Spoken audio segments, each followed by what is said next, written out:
मैंने कल वजीर आजम का बयान सुना जिसमें वो अपनी बेबसी का रोना रो रहे थे।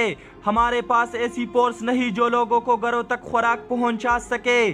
जनाबे वजीर आजम साहब, इस मुश्किल की घड़ी से निपटने के लिए ज़रा माजी से सबक हासिल करना होगा हमें। हमारे पास तो एक ऐसी फोर्स थी जो सिर्फ पाकिस्तान में ही नहीं बल्कि दुनिया भर के मुसलमानों की मुसीबत में सबसे पहले पहुंचती थी, जिसका जिक्र पाकिस्तान के साबिक सदर परवेज मुशर्रफ अपने एक इंटरव्यू में कर चुके हैं कि 2005 में वहां तक हमारे हेलीकॉप्टर नहीं पहुंच रहे थे जहां तक इस फोर्स के जवान अपने कांधों पर राशन लेकर पहुंच रहे थे।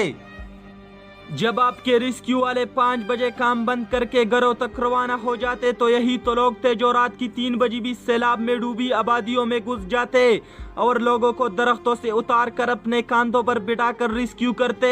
आज वो सब लोग न जाने कहाँ चले गए, बेयारो मददगार छोड़ गए हमें। अरे नहीं नहीं, आज वो लोग अपने इन कामों पर कैद काट रहे हैं।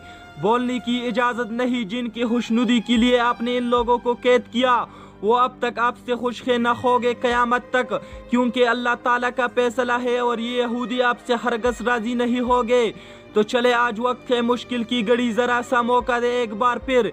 इंशाल्लाह ये लोग फिर से अपनी माजी को बरकरार रखती हुए मुल्क व कौम की खिदमत के लिए फिर से मैदान में कूद पड़ेंगे। मजीद इस तरह वीडियो देखने के लिए आप हमारे पेज पाकिस्तान चैनल को लाइक कीजिए और इसके साथ यूट्यूब चैनल को भी सब्सक्राइब कीजिए ताकि हर आने वाली वीडियो आपको आसानी से मिल सके। अपने मेज़बान अदनान फराज को इजाज़त दीजिए। अल्लाह हाफ़िज़।